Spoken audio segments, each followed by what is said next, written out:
ಜಡೇಸ್ವಾಮಿ ಅಂತ. ಸರ್ ನೀವೇನು ಹೇಳ್ತೀರಾ ಸಿದ್ದರಾಮಯ್ಯ ಅವ್ರ ಬಗ್ಗೆ? ಸರ್ ಸಿದ್ದರಾಮಯ್ಯನವರು ಆಡಳಿಕೆ ಚೆನ್ನಾಗಿ ಮಾಡಿದ್ರು ಫಸ್ಟ್ ಸಾರಿ. ಈ ಸರಿ ಎಲ್ಲ ಇದಿರೋದ್ರಿಂದ ಗುದ್ದಾಟ ಇರೋದ್ರಿಂದ ಅವರವರೇ ಪಾರ್ಟಿಗಳು ಇರೋದ್ರಿಂದ ಸ್ವಲ್ಪ ಇದು ಮಾಡಿದ್ರು. ಫಸ್ಟಲ್ಲೆಲ್ಲ ಒಂದು ಸರಿ ಇದಾಗಿ ಎಲ್ಲ ಚೆನ್ನಾಗಿ ಮಾಡಿದ್ರು. ಇತ್ತೀಚೆಗೆ ಈಗ ಇದೆಲ್ಲ ಸೀಟ್ಗಳು ಜಾಸ್ತಿ ಬಂದಮೇಲೆ ಭಾಳ ಇದಾಗಿ ಹಿಂದೂಗಳಿಗೆ ಭಾಳ ಸ್ವಲ್ಪ ಅನ್ಯಾಯಗಳನ್ನ ಮಾಡ್ತಾಯಿದ್ದಾರೆ. ಅಷ್ಟೊಂದೇನು ನಮ್ಗೆ ಸ್ವಲ್ಪ ಕಾಣ್ತಾ ಇಲ್ಲ. ಸಿಎಂ ಆಗಿನೂ ಸಾಧನೆ ಅಂತಿದ್ದಾರೆ, ಮತ್ತೆ ಬಜೆಟ್ ಮಂಡನೆ ಮಾಡೋದ್ರಲ್ಲಿ ಅವರ ಹೆಸರೇನೇ ಇರೋದು. ಅಲ್ಲ ಇದೆ ಇಲ್ಲ ಅಂತಲಲ್ಲ, CM ಮಾಡಿದ್ರು. ಬಟ್ ಏನು ಮಾಡ್ತಾರೆ ಈಗ ಇತ್ತೀಚೆಗೆ ಮುಸ್ಲಿಮ್ಗೆ ಜಾಸ್ತಿ ಸಪೋರ್ಟ್ ಕೊಡ್ತಾ ಇದ್ದಾರೆ, ಹಿಂದೂಗಳಿಗೆ ಕಮ್ಮಿ ಆಯಿತಾ.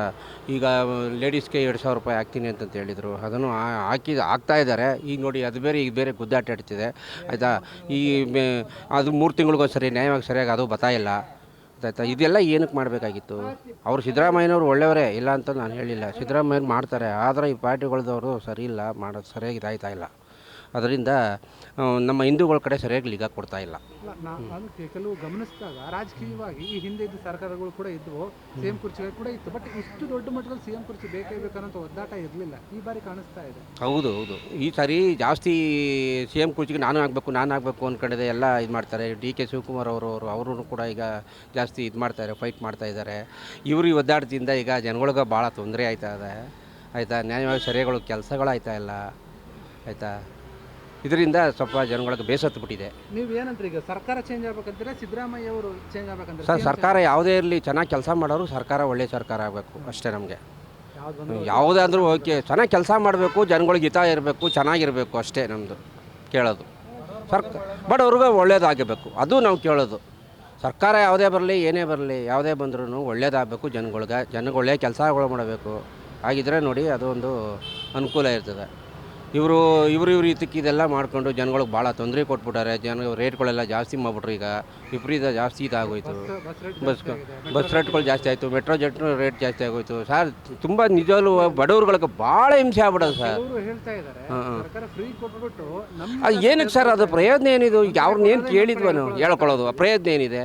ಈಗ ನೀವು 2,000 ರೂಪಾಯಿ ಕೊಡ್ತೀನಿ ಅಂತಿದ್ದಾರೆ, 2,000 ರೂಪಾಯಿ ಕೊಟ್ಟು ಪ್ರಯೋಜನ ಏನು ಅಂತ್ಕೋದು? ನಮ್ಮಲ್ಲೇ ದುಡ್ಡು ಹಾಕಿ ನಮಗೆ ತಿಂದ ಮೇಲೆ ಪ್ರಯೋಜನ ಏನಿದೆ ಅದರಲ್ಲಿ? ನಾವು ಸಿದ್ದರಾಮಯ್ಯನವರು ರಾಜಕೀಯ ಮಾಡಲಿಲ್ಲ ಅಂತಲ್ಲ, ಮಾಡವ್ರೆ, ಒಳ್ಳೆತನಗಿದ್ದರು. ಅದೇ ರೀತಿ ಇವರು ಉಳಿಸ್ಕೊಂಡು ನೆಟ್ಟಿಗೆ ಇದು ಮಾಡ್ಕೊಂಡು ಹೋಗಿದ್ರೆ ಚೆನ್ನಾಗಿರೋದು. ಅವರೇನು ಒಳ್ಳೆಯವರೇ, ಚಂದ್ರ ಇದು ಮಾಡ್ತಿದ್ದಾರೆ. ಬಟ್ ಅದು ಇವರ ಒಂದು ಇರೋದ್ರಿಂದ ಈ ಥರ ಎಲ್ಲ ಮಾಡ್ತಿದ್ರೆ ಜನಗಳಿಗೆ ಬೇಸತ್ತು ಬಿಟ್ಟಿದೆ ಅಷ್ಟೇ. ಗ್ಯಾರಂಟಿ ಯೋಜನೆ ಕಂಟಿನ್ಯೂ ಆಗೋ ಅವಶ್ಯಕತೆ ಹೇಳೋಕ್ಕಾಗಲ್ಲ ಸರ್. ಇದು ಅವ್ರು ಏನು ಮಾಡ್ತಾರೆ? ಇದು ಜನಗಳ ಗ್ಯಾರಂಟಿ ಎಲ್ಲಿಂದ ಕೊಡ್ತಾರೆ? ಅವರು ಯಾರಿಂದ ಕೊಡ್ತಾರೆ, ಎಲ್ಲಿಂದ ಕೊಡ್ತಾರೆ ಅದು ಹೇಳಿ? ಎಲ್ಲ ನಮ್ಮ ತಲೆ ಮೇಲೆ ಹಾಕ್ತಾವ್ರಲ್ಲ ಇವರೆಲ್ಲ. ಈಗ ನಮ್ಮ ತಲೆ ಮೇಲೆ ಹಾಕ್ಬಿಟ್ಟು ನಮಗೆ ಹೇಳಿದ್ಮೇಲೆ ಪ್ರಯೋಜನ ಏನಿದೆ ಇದರಲ್ಲಿ? ಈಗ ಹಾಲು ರೇಟ್ ಜಾಸ್ತಿ ಮಾಡಿದ್ರು, 1 ಸಲ 2 ಸಲ 3 ಸಲ ರೇಟ್ ಮಾಡ್ತಾರೆ. ಬಸ್ ರೇಟ್ ಜಾಸ್ತಿ ಮಾಡಿದ್ರು, ಮೆಟ್ರೋ ರೇಟ್ ಜಾಸ್ತಿ ಮಾಡಿದ್ರು. ಹೆಂಗೆ ಮಾಡಿದ್ರು ಹೇಳಿ? ಯಾರ ತಲೆ ಮೇಲೆ ಹೆಂಗೆ ಇದು ಮಾಡ್ತಿದ್ದಾರೆ? ಅದನ್ನು ನಾನು ಕೇಳೋದು. ಸರ್ಕಾರ ಯಾವುದೇ ಬರಲಿ ಒಳ್ಳೇದಾಗಬೇಕು, ಚೆನ್ನಾಗಾಗಬೇಕು, ಒಟ್ಟಲ್ಲಿ ಸೇವೆ ಮಾಡಬೇಕು, ಜನಗಳಿಗೆ ಒಳ್ಳೇದಾಗಬೇಕು. ಅದು ನಾನು ಕೇಳುತ್ತಿರೋದಷ್ಟೇ. ನೋಡೋಣ ಯಾವ ಸರ್ಕಾರ ಬಂದರೂ ಸರಿ. ನಮ್ಮದೊಂದು ಪಾಯಿಂಟ್ ಇದೆ ಸರ್, ಮಾತಾಡಿ ಸರ್. ಸರ್ ನಿಮ್ಮ ಹೆಸರು? ಜಯರಾಜ್ ಅಂತ ಹೇಳ್ಬಿಟ್ಟು. ನೀವೇನು ಹೇಳ್ತೀರಾ ಸರ್ ಸಿದ್ದರಾಮಯ್ಯ ಅವ್ರ ಬಗ್ಗೆ? ಸರ್ ಸಿದ್ದರಾಮಯ್ಯ ಅವರ ಗೌರ್ಮೆಂಟ್ ಬಗ್ಗೆ ನಾನೇನು ಮಾತಾಡ್ತಾ ಇಲ್ಲ. ಆ್ಯಕ್ಚುಲಾಗಿ ಅವ್ರು ಮಾಡ್ತಾ ಇರೋದು it's not fair for the community. ಅವ್ರು ಯಾರು ಇವಾಗ ಇವರೂರಲ್ಲೇ ಗುದ್ದಾಡ್ತಾ ಇದ್ದಾರೆ. ಅದರಿಂದ ಏನಾಗ್ತಾ ಇದೆ, ಇವಾಗ ಜನಗಳಿಗೆ, ಕಾಮನ್ ಮ್ಯಾನ್ಗೆ ಇಟ್ಸ್ ಎಫೆಕ್ಟಿಂಗ್ ಅಲ್ವಾ.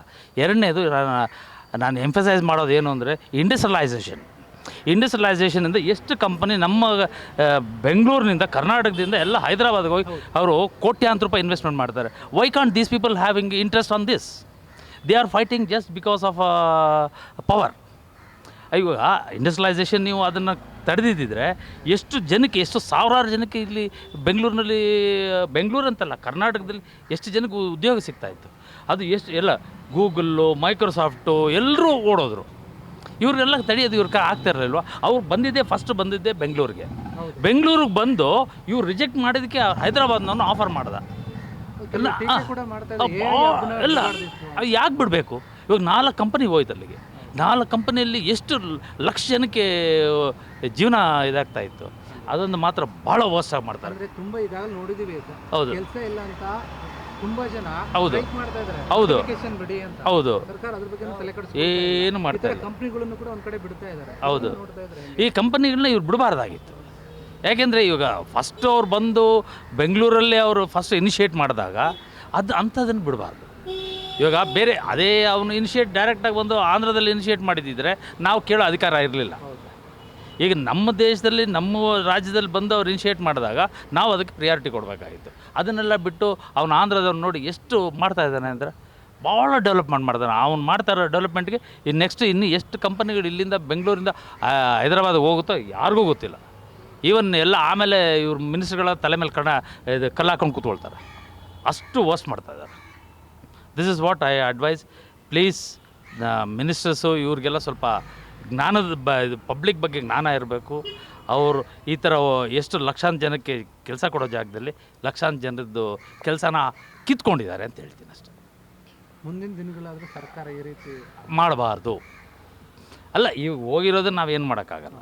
ಈಗ ಇನ್ನು ನೆಕ್ಸ್ಟ್ ಬರೋದನ್ನು ನಾವು ಯಾವುದೇ ಕಾರಣಕ್ಕೆ ಬಿಡಬಾರ್ದು. ಅದು ಒಂದೇ. ಇನ್ನೊಂದು ಎರಡನೇದು ಈ ಏರ್ಪೋರ್ಟ್ ಟರ್ಮಿನಲ್, ಇದು ಸೆಕೆಂಡ್ ಏರ್ಪೋರ್ಟ್ಗೆ ಹೊಸೂರಿನವನು ಆಲ್ರೆಡಿ ರೆಡಿ ಮಾಡಿದ್ದಾನೆ. ಇವರು ಇನ್ನೂ ಫೈಟಿಂಗ್ ಮಾಡೋದರಲ್ಲೇ ಇದ್ದಾರೆ ಹೊಸೂರು ನಾವು ಸೆಕೆಂಡ್ ಏರ್ಪೋರ್ಟ್ಗೆ. ಇವರು ನಮ್ಮ ಒಂದು ಮಿನಿಸ್ಟ್ರು ನಮ್ಗೆ ಈ ಕಡೆ ಬೇಕು ಅಂತಾರೆ, ಒಂದು ಮಿನಿಸ್ಟ್ರು ಆ ಕಡೆ ಬೇಕು ಅಂತಾರೆ. This is all unfair. ಅವರಲ್ಲೇ ಹೊಂದಾಣಿಕೆ ಎಲ್ಲ ಅನ್ಫೇರ್ ಅಲ್ವಾ ಇದು? ಆದಷ್ಟು ಬೇಗ ಈಗ ನಮ್ಮ ಆಪೋನೆಂಟ್ ಒಬ್ಬ ಎದುರು ಬರ್ತಾ ಇದ್ದಾನೆ ಅಂತ ಗೊತ್ತಾದ ಮೇಲೆ ನೀವು ಇನ್ನೂ ಗನ್ ಹುಡುಕ್ತಾ ಕೂತ್ಕೊಳ್ತೀರ. ಅವ್ನು ಬಂದು ಹೊಡೆದ್ಬಿಟ್ಟು ಹೋಗ್ತಾನೆ. ಆ ಲೆಕ್ಕ ಆಗಿದೆ ಈಗ ಅಲ್ಲಿ. ಸೊ ಇದರಲ್ಲೆಲ್ಲ ಇಂಡಸ್ಟ್ರಿಯಲೈಸೇಷನ್ ಮತ್ತು ಈ ನಮ್ಮ ಡೆವಲಪ್ಮೆಂಟ್ಗೆ ಇವರು they are not giving A priority at all. ಬೆಂಗಳೂರಲ್ಲಿ ಡೆವಲಪ್ಮೆಂಟ್ ಏನಾದರೂ ಆಗಿದೆಯಾ ಸರ್ಕಾರ? ಯಾಕಂದರೆ ರಸ್ತೆ ಗುಂಡಿದ್ದು ಜಾಸ್ತಿ ಸಮಸ್ಯೆ ಇದೆ. ಅದು ಯಾಕೆಂದರೆ ಕೆಲವೊಂದು ಇಂಡಸ್ಟ್ರಿಗಳು ಏನಿದೆ, ಹೌದು, ನಮ್ಗೆ ಇಲ್ಲಿ ಬರೋಕ್ಕಾಗ್ತಾ ಇಲ್ಲ, ಹೌದು ಹೌದು ಇನ್ವೆಸ್ಟ್ಮೆಂಟ್ ಮಾಡಬೇಕನ್ನೋ ಸಮಸ್ಯೆ ಜಾಸ್ತಿ ಇದೆ, ಅಷ್ಟೇ ಬರಲ್ಲ ಅಂತ ಕೆಲವರು ಹೌದು ಆರೋಪ ಮಾಡಿದ್ರು. ಹೌದು. ಏನು ಹೇಳಿ ಅದು ಸತ್ಯ ಅಂತ? ಅದು ಕೆಲವು ಜಾಗದಲ್ಲಿ ಇವರು ಮಾಡಿದ್ದಾರೆ, ಕೆಲವು ಜಾಗದಲ್ಲಿ ಇನ್ನೂ it's required lot of repair work. ಭಾಳ ಇನ್ನೂ ಕೆಲಸಗಳು ಬೇಕು. ಬಟ್ ಇನ್ನೂ ಸ್ವಲ್ಪ ಮಾಡ್ತಾ ಇದ್ದಾರೆ. ಬಟ್ ಅದಕ್ಕೆ ಇವರು ಇನಿಷಿಯೇಟ್ ಮಾಡಬೇಕು, ಅದಕ್ಕೆ ಟೈಮ್ ಬೌಂಡ್ ಇಡಬೇಕು. ಈ ಟೈಮಲ್ಲಿ ಈ ಪೀರಿಯಡಲ್ಲಿ ಕಂಪ್ಲೀಟ್ ಆಗಬೇಕು ಅಂತ ಅವರೊಂದು ಸ್ಟ್ರಾಟಜಿ ಇಡಬೇಕು. ಅದು ಬಿಟ್ಟು ಇವರು ನೀವು ಮಾಡಿರಿ ಅಂತ ಹೇಳ್ಬಿಟ್ಟು ಹಣ ಕೊಟ್ಬಿಟ್ರೆ ಅವ್ನು ಹಣ ತಿಂದ್ಬಿಟ್ಟು ಅವ್ನು ಹೋಗ್ತಾನೆ. ಮತ್ತು ಇವ್ರಿಗೆ ಸರ್ಕಾರ ನಮ್ಮ ಮುಗಿದೋಯ್ತು ಅಂತ ಹೇಳ್ಬಿಟ್ಟು ಇವರು ಹೋದರೆ ಅವ್ನ ಹಣನೂ ಹೋಯ್ತು, ಇಲ್ಲಿ ರೋಡು ಆಗಲಿಲ್ಲ. ಆ ಥರ ಆಗ್ಬಿಡುತ್ತೆ. ಅದಕ್ಕೆ ಇನಿಷಿಯೇಷನ್ ಇರಬೇಕು ಫಸ್ಟ್. Okay, thank you. ಕ್ಷಣ ಕ್ಷಣದ ಸುದ್ದಿಗಳಿಗಾಗಿ ಫ್ರೀಡಮ್ ಟಿವಿ ಸಬ್ಸ್ಕ್ರೈಬ್ ಮಾಡಿ, ಲೈಕ್ ಮಾಡಿ ಹಾಗೂ ಫಾಲೋ ಮಾಡಿ. ಹೊಸ ಸುದ್ದಿಗಳ ನೋಟಿಫಿಕೇಶನ್ಗಾಗಿ ಬೆಲ್ ಐಕಾನ್ ಮೇಲೆ ಕ್ಲಿಕ್ ಮಾಡಿ.